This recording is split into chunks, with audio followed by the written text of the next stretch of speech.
Assalamualaikum warahmatullahi wabarakatuh. Apa kabar Anda semua nih, Kak? Saya ini nggak janjian loh sama Mbak Agi, tapi nuansa blue ya, gitu. Tapi blue itu biasanya kan konotasinya apa ya? Suasananya lagi moodnya lagi nggak bagus gitu ya, Mbak ya. Kalau blue. Tapi ini insya Allah kita tetap bagus, kita tetap semangat untuk mengajak Anda ngobrol kembali di dapur redaksi. Kita ngobrolin membaca berita di balik berita bersama program Off the Record. Saya Hersbunu Arif. Dan saya Agi Beta, senang sekali hari ini memakai baju biru yang artinya dalam hal ini adalah semangat, begitu. Ya, semangat ya. Blue Ocean, semuanya begitu ya, bukan moody, iya, fresh dan semangat, bukan blue gitu, feeling blue kan biasanya orang nyebutnya begitu ya, lagi enggak dalam feeling blue, tapi kita tetap semangat seperti semangatnya orang-orang yang pengen 3 periode lagi. Ya, jadi kalau kita amati di media ya, termasuk media sosial dan juga di lapangan, memang tanda-tanda bahwa pilpres sudah dekat itu terasa ya, Mbak ya.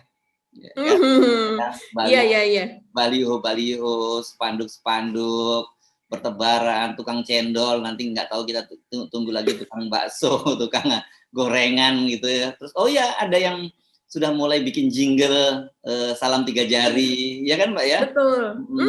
Jadi suasana nuansa bahwa pemilu itu sudah dekat dan kemudian kontestannya yang siapa yang akan berlaga juga sudah terasa dekat. Dan kemudian netizen ini mulai mengkait-kaitkan dengan ini Mbak, ekspor mobil gitu katanya, dan mobil jadi ingat SMK. Iya. Kemarin status Pak Jokowi ya, status Instagram Pak Jokowi bahwa Indonesia sudah bisa mengekspor mobil. Jadi dari sejak akhir tahun 2021 kemarin sampai dengan bulan Maret ini diklaim bisa mengekspor sekitar 24.000, yaitu kemarin dari Pelabuhan Patimban di Subang. Nah, ini uniknya kemudian disambut dengan netizen. Biasanya ngomongnya kalau udah kayak gini, presiden yang lain ngapain aja gitu dulu. Kalau sekarang beda ya, netizen nyambutnya Mbak ya. Iya betul. Netizen nyambutnya beda karena justru yang disebut adalah Pak Jokowi sendiri, yaitu janji Pak Jokowi dulu ketika akan nyalek presiden periode pertama ya, tahun 2014, yaitu mengatakan bahwa SMK itu udah dipesan oleh 6.000 begitu, ada 6.000 pesanan, sementara kapasitas produksinya baru sekitar 300-400 begitu kan. Dan kemudian kalau seandainya SMK ini nanti sudah mendapatkan izin gitu ya, layak uji begitu, maka diperkirakan pesanan akan meningkat menjadi 4 kali lipat. Nah, kita tahu waktu itu yang mewawancarai adalah di sebuah stasiun televisi swasta ya, dan kemudian yang mewawancarai itu adalah pemimpin redaksinya kalau tidak salah yang sekarang menjadi duta besar di negara tetangga. Nah, inilah yang membuat kemarin netizen pada jahil ya sama Pak Jokowi itu gitu.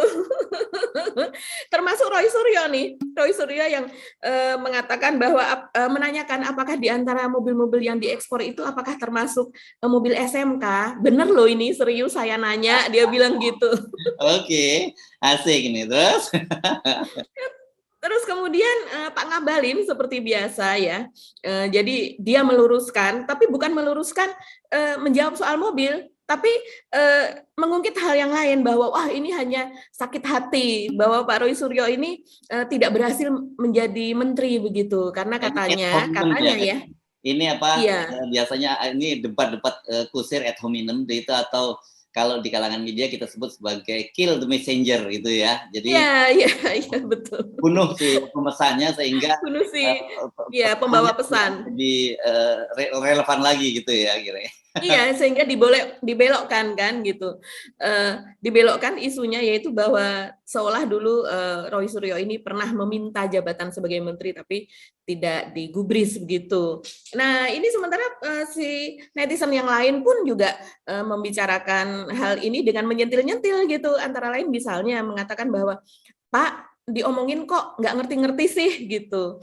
Ini kan produksi dari Toyota di Indonesia, memakai buruh Indonesia, tapi itu adalah pabriknya Toyota gitu. Sementara yang dimaksud dengan SMK dulu adalah milik anak dalam negeri begitu kan maksudnya. Jadi milik sendiri dan kemudian semuanya itu teknologinya juga sudah dikuasai sendiri dan kemudian itu dipakai sendiri atau bahkan juga dimaksudkan untuk diekspor. Tapi kalau ini adalah memang kita seperti kita sebagai wartawan tahu Mas Hersu dari sejak dulu memang Toyota ini mempunyai pabrik atau basis produksi di beberapa negara ya, di Indonesia ada di Thailand, ada juga yang di Australia begitu, dan itu beberapa memang yang seperti di Indonesia itu memproduksi beberapa merek. Toyota ini kan mereknya banyak sekali. Jadi memproduksi beberapa merek, terus kemudian di Indonesia disebar ke negara-negara lain di Asia. Begitu juga yang di Thailand. Thailand ini produksinya terkenalnya lebih banyak ya, lebih banyak lagi base produksinya di sana kemudian disebar. Jadi itu yang dimaksud netizen.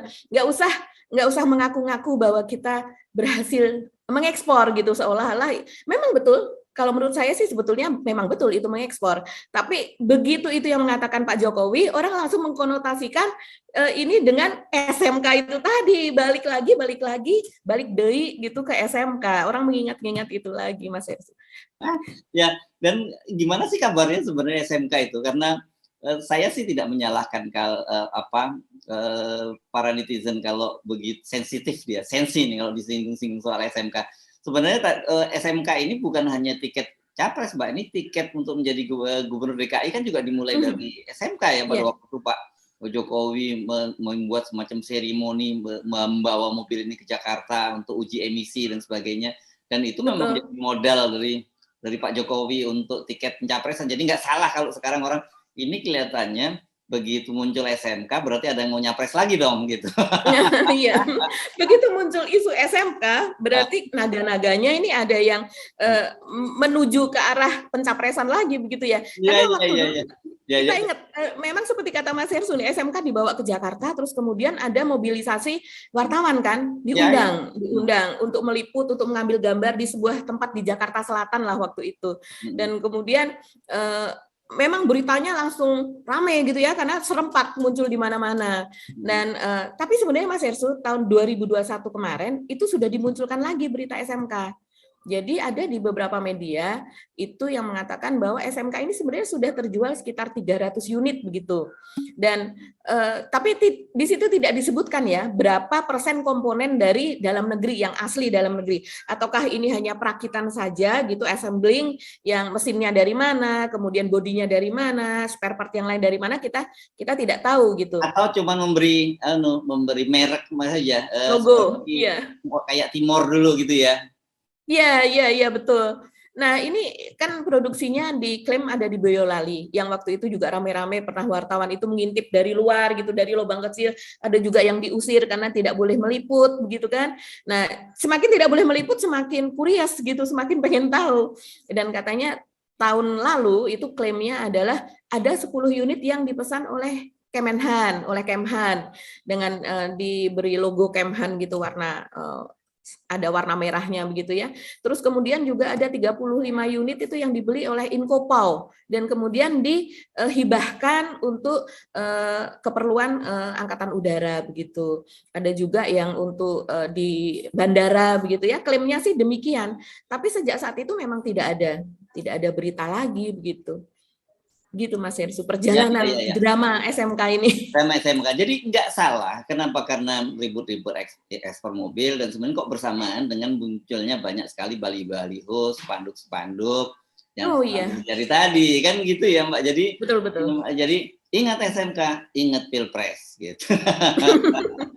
Nah baliho ini ceritanya ada yang cukup tragis ya ternyata ya, kasus di mana tuh Mbak yang agak di Riau. Riau. Oke. Gimana tuh yang di Riau? Iya, yang di Riau ini ada media yang memberitakan bahwa jadi ceritanya tuh ada yang memesan lah ya, dari organisasi yang memesan dan kemudian berikut dengan biaya pemasangannya. Nah, seseorang ini itu namanya Pak Fauzi ini mengaku bahwa dia mendapatkan pesanan sejumlah 7,5 juta. Nah, dari 7,5 juta itu baru dibayar DP-nya 150.000.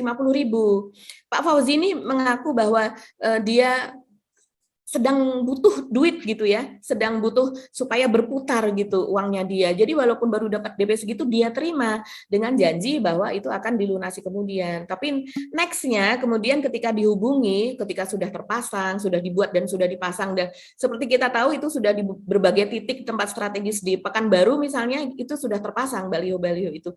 Dan ternyata ketika dihubungi dia diblokir gitu. WA-nya tidak bisa di ini, teleponnya tidak di. Nah, dia merasa sedih gitu. Kita pun juga kalau seandainya berita ini benar ya Mas Hersu, karena ini tampaknya medianya juga media yang di lokal sana begitu. Nah, kalau seandainya ini benar ya kita cukup prihatin sekali sih. Karena kalau kita ingat dulu pernah juga terjadi pada saat mobilisasi karangan bunga di Balai Kota DKI Jakarta. Itu kan ada juga ya yang tukang bunga begitu yang kemudian meminta supaya dilunasi ini orangnya kemana gitu. Jadi rupanya sudah dibikin bunganya sesuai pesanan, sudah dikirim ke Balai Kota pada zaman Pak Ahok dulu dan ternyata masih belum dibayar juga. Sampai sekarang beritanya masih ada soal itu. Ya oke. Jadi teman-teman di Riau saya kira ini dalam semangat solidaritas mohon dipantau nih Mbak, tanya benar apa tidak gitu.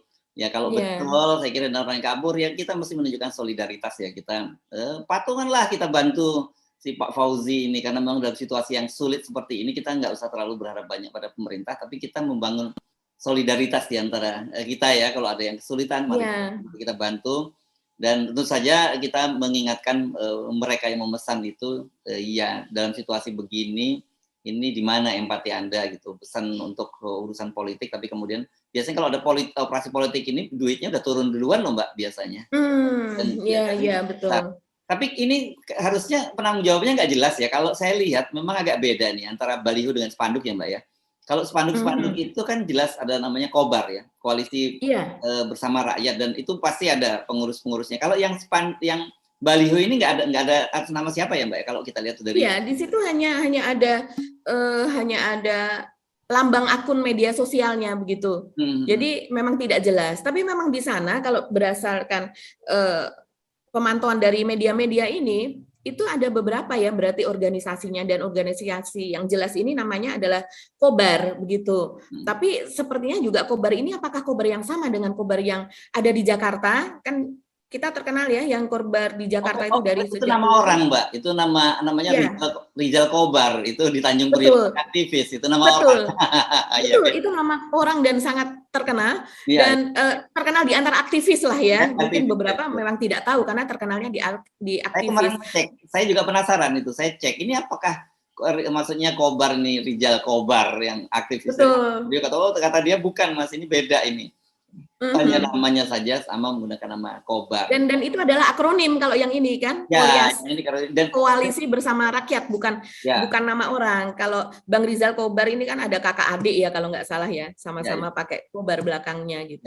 Nah, ini kelihatan masif Mbak. Jadi bukan hanya di Riau, ini kelihatannya memang dimobilisir lah ya, dimobilisasi lah kelihatannya gerakan ini. Iya, betul Mas Hersu. Karena kemarin yang di Makassar itu juga memakai nama Kobar. Begitu. Raja pakai Kobar, di Semarang pakai Kobar, di betul. Menggunakan Kobar.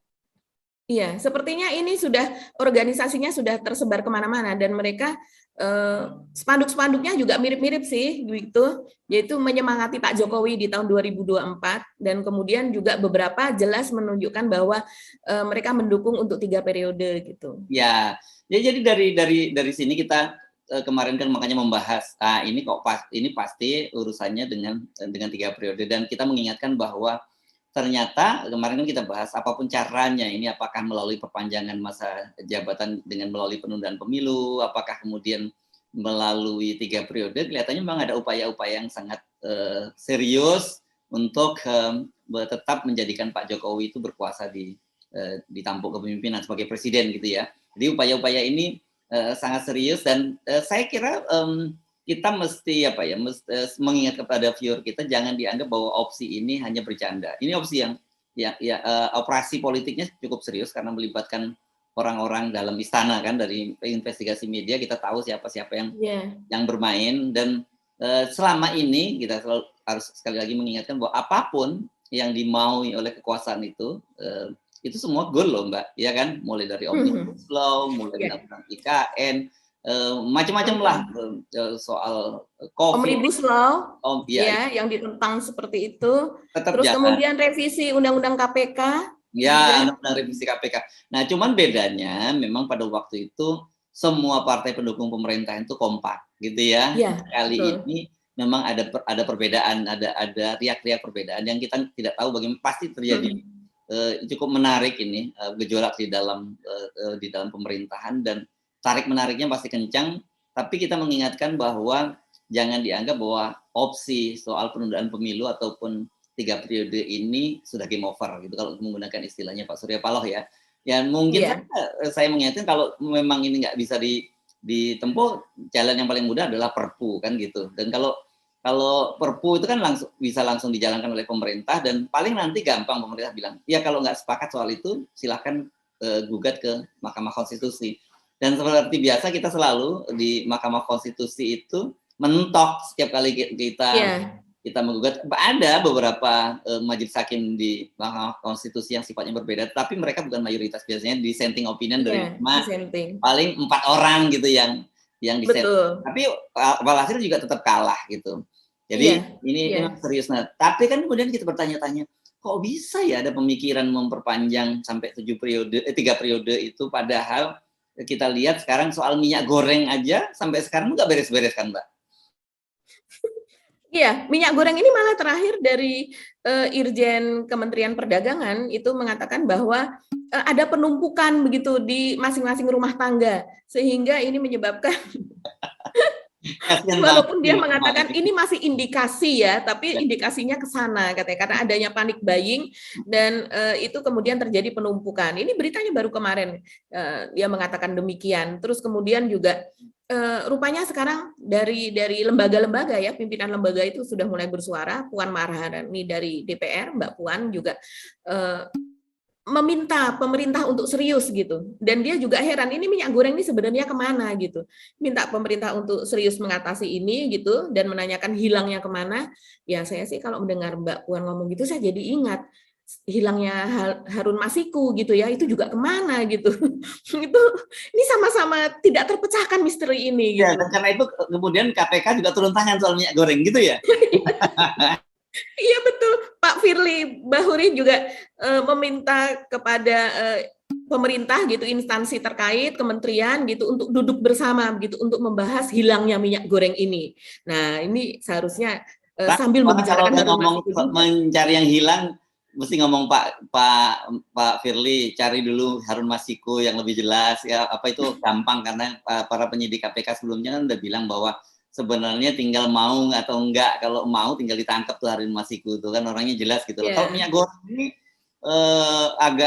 agak susah ini, karena yang main, kalau kau bener mau yang main banyak banget gitu ya. Terus kemudian kalau yang main kartel ya pasti akan mentok lah. Kita udah hafal yang main, kalau oligarki mentok gitu kan. Jadi bagus juga lah Pak Firly mau turun tangan, tapi menurut saya mestinya kembali saja ke tupoksinya yang lebih gede-gede lah gitu, jangan ngurusin. Masa nanti KPK nangkepin emak-emak yang menimbun minyak goreng. Iya, bisa mengarah ke sana juga ya kalau saya pikir. Wah, padahal kan penimbunan minyak goreng di beberapa tempat itu sudah bahkan videonya itu sudah menyebar ya di media sosial begitu. Dan dari kepolisian sendiri akhirnya juga mengeluarkan rilis bahwa tidak ditemukan adanya permainan kartel pada hilangnya minyak goreng ini. Ini unik juga ini Mas Hersu, keputusan, maksudnya hasil penyelidikan ini ya. Ini kan penyidikannya ini kan sudah ya masih penyelidikan sih ya tahapnya begitu ya. Observasi di lapangan, tapi kan sudah berlangsung dari sejak akhir tahun lalu ya, sudah berapa bulan ini.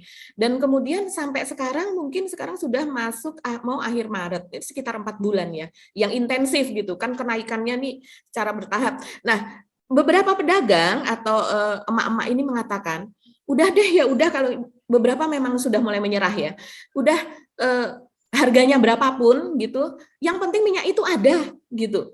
Nah ini kan minyak memang menghilang ketika kemudian dapat subsidi 7,6 triliun itu tadi kan, digelontorkan subsidi, terus kemudian minyak ini dengan satu harga gitu ya, walaupun kenyataannya itu bertingkat begitu dengan maksimal itu 14.000 per liternya. pada saat itulah minyak ini menghilang malah. Kalau sebelumnya minyak tetap ada, tapi harga tinggi. Sekarang ini malah kabarnya di Bengkulu yang menjadi salah satu tempat perkebunan kelapa sawit ya, dan juga tempat produksi di sana, selain lahan juga tempat produksinya salah satu yang terbesar di Indonesia, minyak gorengnya mencapai 40.000 per liter. Tembus harga 4, ini kan luar biasa sekali Mas Hersu. Nggak terbayang begitu bahwa kita akan mengalami masa-masa seperti ini gitu di era Pak Jokowi yang dimana semuanya harus produksi sendiri, semuanya kita tidak impor apapun lagi begitu ya. Dan ternyata produksi sendiri, tapi mana hasil produksinya? Kemana ini barang gitu? Iya, jadi dengan satu indikator minyak goreng saja sebenarnya itu sudah bisa membatalkan soal gagasan memperpanjang masa jabatan Pak Jokowi, apalagi 3 periode gitu ya.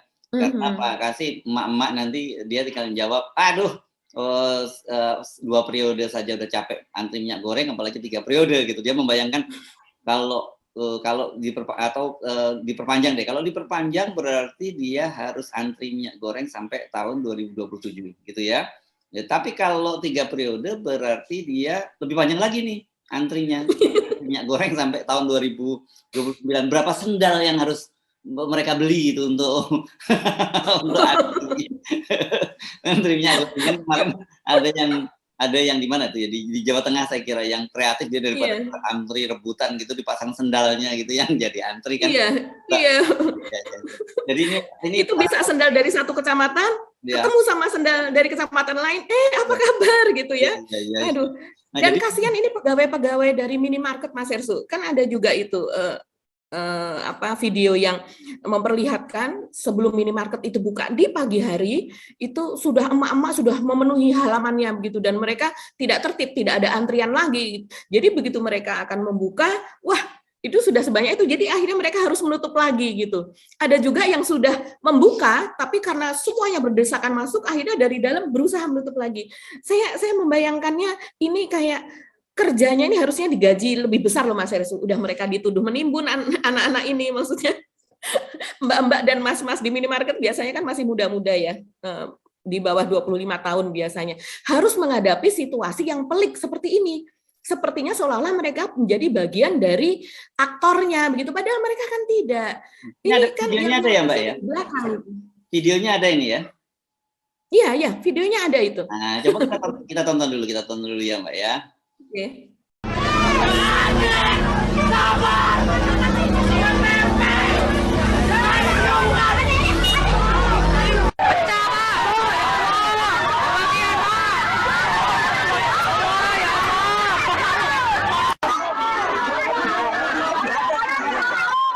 Itu tadi video, ini Anda bisa garansi ini terjadi benar di Indonesia nih Mbak ya, bukan di Wakanda ya? Iya. Itu saudara-saudara kita Mas Hersu. Ya. Ada garansinya. Ya. Nah kalau kita ketawa-ketawa, kita senyum-senyum, sebenarnya bukan kita ingin bergembira di atas penderitaan mereka, kita sangat berempati, kita ikut prihatin dengan situasi yang mereka alami. Tetapi saya kira ini adalah salah satu kelebihan dari bangsa Indonesia itu, dalam menghadapi situasi kita masih bisa tertawa-tawa ya. Jadi indikatornya orang secara kejiwaan sedang sehat itu kalau kita sedang mengalami persoalan tapi kita masih bisa menertawakan diri sendiri itu. Itu kalau sudah tidak bisa menertawakan diri sendiri itu bahaya. Itu jauh lebih serius, ada soal kejiwaan yang sudah mulai terganggu, tetapi juga secara psikologi massa itu juga bisa berbahaya kalau sampai mereka sudah mulai marah menghadapi situasi ini. Karena itu kita mencoba menurunkannya dengan tertawa-tawa, tapi bukan berarti kita menertawakan dan atau apalagi melecehkan, tapi ya, kita tetap saja punya empati terhadap para emak-emak ini. Oke, Mbak, jangan cerita yang sedih-sedih terus dong, Mbak, gitu. Saya kira penting juga kita ngelihat yang bening-bening gitu, yang bagus-bagus di luar negeri, terutama yang fashion gitu. Kayak saya dengar Indonesia katanya lagi ikut peran serta di Fashion Week, Paris Fashion Week. Ini keren banget dong ini. Nah, biasanya yang tahu yang begini, yang ngikuti begini-begini ini pasti emak-emak gitu. Kalau saya sih yang menikmati bening-beningnya aja gitu. Iya, betul Mas Hersu, sebetulnya hebat juga ya. Ada 2 brand fashion kita yang berhasil pergi, jadi mendapatkan undangan secara resmi dan mereka memang tampil di panggung Paris Fashion Week gitu ya. Tapi sayangnya nama ini menjadi tenggelam. Oke, ini dengan isu produk-produk kita gitu yang memang ikut ya. Fashion Week ya, ada ya? Memang ikut. Iya, produk kita yang memang dihargai kan untuk tembus ke Paris Fashion Week ini ada beberapa persyaratannya dan itu cukup kompleks ya. Termasuk mereka harus selama sekian tahun berturut-turut itu memang berada di sana, berbisnis di sana gitu. Mereka jadi mereka tidak hanya ujuk-ujuk dari Indonesia dibawa ke sana untuk tampil, tidak. Persyaratannya tuh cukup berat gitu. Nah, ini ada 2 brand yang berhasil tampil memang begitu, tapi justru namanya tenggelam dan itu tidak dibicarakan, hampir tidak dibicarakan di media sosial karena sekarang kan yang memang lebih cepat nyampe ke mata pemirsa atau penonton atau pembaca ini kan justru media sosial kan, bukan media arus utama begitu. Dan ini hampir tidak dibicarakan, yang dibicarakan malah justru brand-brand yang beberapanya malah bukan brand fashion, tapi dikatakan mereka mengklaim ikut tampil di Paris Fashion Week begitu. Dan ini didorong oleh Kemenparekraf, yaitu oleh Pak Sandiaga Uno. Jadi memang Pak Sandiaga beberapa brand-brand Indonesia, lokal Indonesia yang kemudian dianggap kreatif, ini kan ada gerakan ekonomi kreatif ya, itu akan didorong dan kemudian akan diikutkan ke Paris sana pada acara Paris Fashion Week. Nah, konotasinya ini kan seolah-olah akan mengikuti Paris Fashion Week. Padahal yang dari Indonesia ini ada brand lokalnya, itu ada brand ayam geprek gitu. Terus kemudian Ini kan nggak ada urusannya sama fashion dong, atau ini konsumsi para pragawati di sana yang tampil gitu. Tapi kalau makannya pedes-pedes, dia nanti begitu waktunya kan biasanya pergantian busana itu sangat cepat gitu. Kalau kalau kepedasan dan tampil gitu lucu. Oke. Ini selipin aja. Ya, ada itu, terus kemudian juga ada brand kosmetik begitu ya, yang memang terkenal di Indonesia gitu, dan ini menjadi pemilik kosmetik ini menjadi sultan lah kalau di sosmed disebutnya demikian gitu, karena berhasil membangun usahanya dari nol, kemudian sekarang menjadi usaha yang sangat besar begitu, kayak semacam unicorn lah begitu ya. Nah, ini kemudian mereka tampil di sana dan menyebutkan bahwa mereka tampil di Paris Fashion Week, tapi tidak berani mengetag atau tagging ke hashtag Paris Fashion Week begitu, karena kenyataannya mereka memang tidak tampil di sana.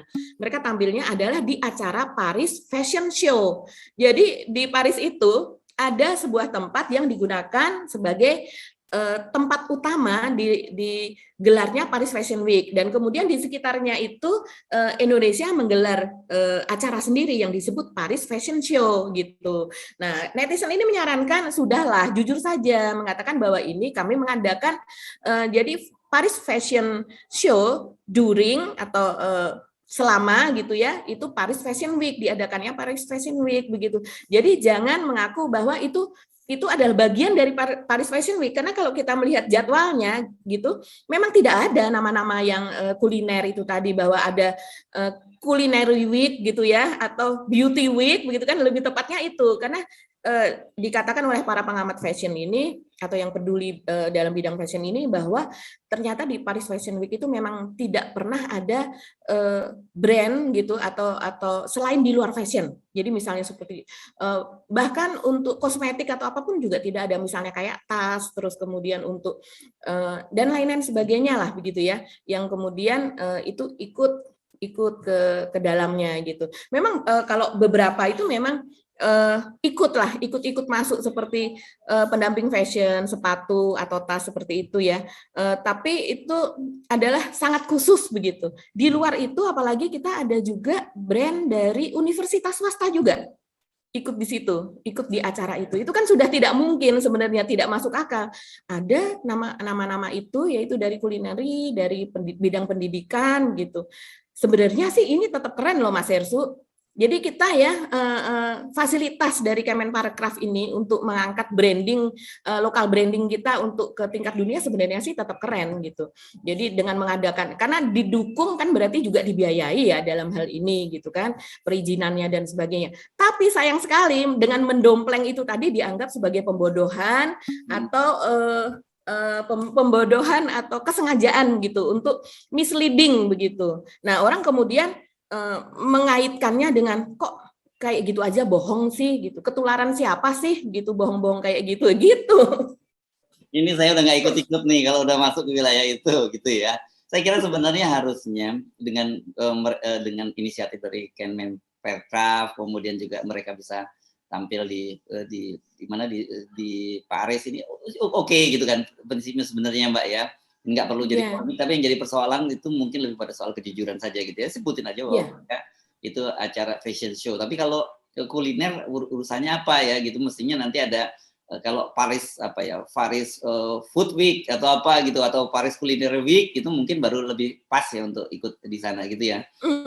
Ya. Oke. Iya, betul. Ini saya kira message kita penting. Kita mungkin tidak mau berlarut seperti para netizen yang saling perang dan saling bully gitu kan. Saya dikit-dikit mengikuti sih, memang ada saling bully soal ini, dan kemudian ada yang mempersoalkan kenapa kalau nggak bisa bantu ya lebih baik diem, jangan membuli gitu. Nah, positioning kita bukan soal membuli, tapi positioning kita adalah kenapa sih nggak tampil dengan apa adanya gitu. Karena sebenarnya apa yang dicapai oleh termasuk yang Anda sebut tadi itu ya, produk kosmetik Indonesia yang jadi brand besar itu juga sesuatu kan sebenarnya. Tanpa mereka melakukan ini pun mereka sudah menjadi sesuatu. Ini penting, tampillah apa adanya, saya kira. dan kemudian jangan tampil dengan ada apanya, gitu. Ada apa-apanya. Oke, Mbak. Agi, apakah masih ada topik yang lain yang perlu kita bahas? Ini udah lumayan panjang juga obrolan kita pada hari ini. Iya, sepertinya cukup itu dulu ya Mas Ersu untuk minggu ini. Untuk hari ini. Untuk kita jumpa lagi hari Sabtu nanti ya Mas Ersu. Ya, kita jumpa lagi hari Sabtu lagi, dan nanti kelihatannya soal pencapresan pada hari Sabtu mungkin bentuknya sudah mulai matang lagi. Tapi satu hal tadi seperti kita ingatkan, ini kelihatannya netizen lah terutama ya, kalau udah ada mulai ngomongin ekspor mobil, apalagi kemudian ngomongin SMK, orang kemudian terlihat wah ini jadi ini ada yang nyapres lagi. Nah, saya lupa. Saya ada yang ingin saya tanyakan ke Mas Hersu sebetulnya. Saya melihat kemarin Mas Hersu di Hersu Benopoint mengatakan bahwa PAN ini sepertinya akan mendapatkan satu jatah kursi menteri begitu ya, dan satu wamen gitu. Ini berarti ada yang panas dingin dong Mas Hersu, entah digeser, entah apa, karena segera akan ada reshuffle gitu ya. Iya. Jadi saya kemarin seperti saya sampaikan, ini jatah siapa yang akan dikurangi? Siapa yang tersingkir gitu ya? Apakah partai-partai yang menolak perpanjangan penundaan pemilu dan perpanjangan masa jabatan presiden, atau kalau Pak Jokowi ingin tetap harmoni, nggak gaduh di kabinet, yang mungkin yang tersingkir adalah dari kementerian-kementerian posnya diisi oleh profesional non parpol, kira-kira begitu yang non partai. Iya. Mari kita lihat apakah Pak Jokowi akan memberi punishment terhadap partai-partai yang balelo gitu, ataukah Pak Jokowi mencoba mencari jalan tengah. Ini yang saya kira perlu kita amati ya. Nggak lama lagi kok, itu paling tanggal 23 lah kalau kita lihat hari Rabu Pon itu ya, akan ada reshuffle gitu, dan kalau mundur-mundur paling jadinya Rabu Kliwon itu sepekan tanggal 30-nya gitu, sepekan kemudian gitu kan. Biasanya Pak Jokowi kalau akan melakukan berbagai kebijakan termasuk reshuffle kabinet, memilihnya hari-harinya adalah Rabu Pon. Hari Rabu. Kalau orang Jawa nyebutnya neton, ini karena sesuai dengan hari baik, hari kelahirannya Pak Jokowi. Itu Mbak Agi. Ya, kita mesti mengakhiri perbincangan kita kali ini, dan saya Hersmono Arif. Dan saya Agi Beta, terima kasih atas perhatian Anda. Kita jumpa lagi pada hari Sabtu nanti. Tetap semangat, salam 0%. Assalamualaikum warahmatullahi wabarakatuh. Waalaikumsalam warahmatullahi wabarakatuh.